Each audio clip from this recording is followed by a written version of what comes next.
Powered by the Montana Television Network. This is the 10 o'clock news on Q2, Montana's news leader.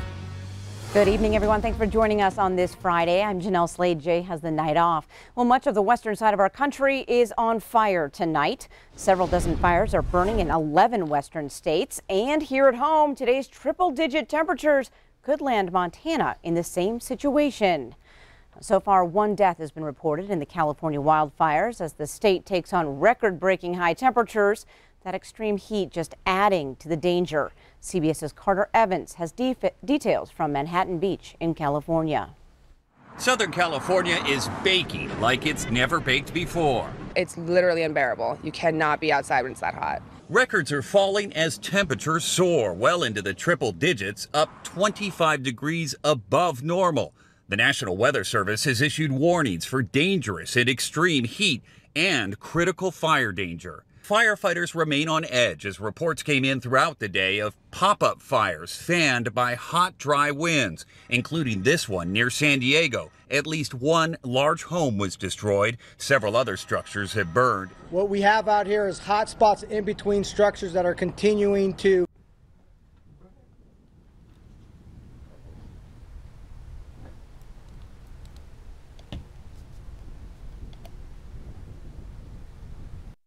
Southern California is baking like it's never baked before. It's literally unbearable. You cannot be outside when it's that hot. Records are falling as temperatures soar well into the triple digits, up 25 degrees above normal.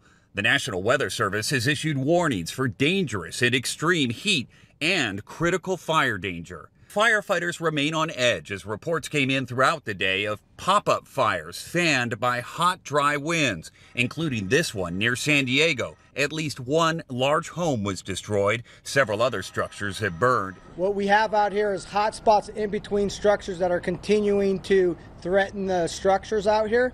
And so we're keeping everything out here and throughout the night to mitigate all of those hot spots. In Northern California, near the Oregon border, officials say a fast-moving wildfire there has now claimed a life, but they offer no other details. At least a dozen homes have been destroyed. The dry, erratic winds have plagued the West for weeks. Now it's the oppressive heat, which caused thousands to flock to one of the only places they could find refuge, the beach. It was supposed to be in the mid-90s here at the beach as well today, but fortunately that did not happen. The sea breeze is keeping things relatively cool here. For everyone else, the heat wave is expected to continue through Saturday. Carter Evans, CBS News, Manhattan Beach, California. On the weather scene here in Montana, Bob, we are actually seeing smoke from those fires, and today's 100-degree temperatures are not helping us. No, it certainly isn't. Let me just show you all the fires. I got a map here of the western United States, and it shows all the large incident fires. Let me just show you that. Look at all those fires. Now, here's what we did. We went ahead and superimposed the upper-level winds on top of those fires, and take a look what it's doing. You see that high-pressure cell? It's counterclockwise those winds around the Four Corner states into the Great Basin area in Nevada, and then it starts pushing all that smoke from all those fires all the way up into Montana. So we're going to start seeing some smoke. You probably noticed it on the horizon here in the Billings area. Out in the west, they had the same story. It looks like these smoky skies are going to stick around for some days, even if we don't have any fires even here in Montana. We'll have your weekend forecast in a few more minutes. Jeanelle? All right, thanks, Bob. Now, right now, fire danger in our region is considered moderate, but that can quickly change. In Lockwood and other areas of the state, the grass is higher and thicker than in normal years. Rain has led to much more plant growth and fuel in the area. Lockwood Fire Chief John Staley says the heat and wind are big concerns with the drying of potential fuels. We're watching it very, very closely right now because we think over the next 20 days, if this temperature that they're predicting stays as high as it is, this is going to drop very fast. We're still at the medium level because there's a lot of green, but in the next 10 days you can expect it to go to high. Large fuel loads out there is what we say. And just driving through Montana right now, it's very green everywhere. We're going to have a very dangerous condition with the amount of fuel we have out there. Now, Chief Staley also says the Lockwood Fire Department has extra supplies of water and cooling packs in case of emergencies involving dehydration and heat stroke. Well, on the other hand, if you can beat the heat, it can make for the best days of summer. So today we sent Q2's Connor Pregetzer out to find out how people are dealing with these triple digits. The hottest day since last July today. Many people looking for ways to beat the heat. As it turns out, great minds think alike as hundreds flocked to Oasis up in the heights for a chance to cool down. Chuck Berthuli, Director of Operations, tells us that the park is operating at maximum capacity. We'll probably see close to 1,000 people for sure, yeah. And he believes that Oasis is a great part of the Billings community. I know from the standpoint of recreational opportunities in Billings that this is one of the few places that you can come and just have a great day and enjoy family fun and find some affordable recreation. As the afternoon sun wore down, we caught up with some of the people who were enjoying the summer heat. Hello, everybody. We are here at Oasis up in the Heights. It's the hottest day of the year. You can see it's packed here. We're trying to beat the heat. I'm with my new friends, Caleb and Bergen, and they're out here enjoying life at Oasis. Now, tell me, guys, is this one of your favorite places to be when it gets hot? Yeah. Yeah? Sometimes. Sometimes? Where else do you like to go? The Rose Park. Rose Park is also a great option. Do you guys come here often? Yeah, a little bit. Yeah, a little bit. And what are your favorite things to do here? Water slides. Water slides for Bergen. What about Caleb? Water slides. Water slides for Caleb, too. Well, there you have it, folks. This is the place to be. You've heard it straight from the mouths of Caleb and Bergen. The water slides here are the best in town. So on a hot day like today, there's no better place to beat the heat than up here at Oasis. Trying to beat the heat in Billings, Connor Pregitzer, MTN News. Thanks, Connor. Now, places like Oasis, as well as the city's splash park pools and wading pools, will be open through the current heat wave. In other news tonight, a little girl in Bighorn County seriously injured this afternoon. It happened on the frontage road about 4.5 miles southeast of Hardin just before 1 o'clock.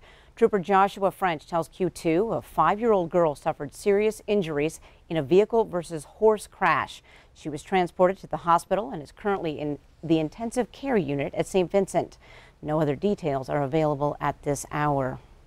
Well, as of 9 o'clock tonight, 9 people have died on Montana roadways just this month. The Montana Highway Patrol reminding drivers to please be safe and make good decisions while out on the roads. Just yesterday, 4 people died in 4 separate, unrelated crashes. Montana Highway Patrol says the leading contributors of vehicle fatalities are not wearing a seatbelt, speed, and impairment of some kind. That's what we want for our Montana roads. That's why we're out there. We're not out there trying to raise funds.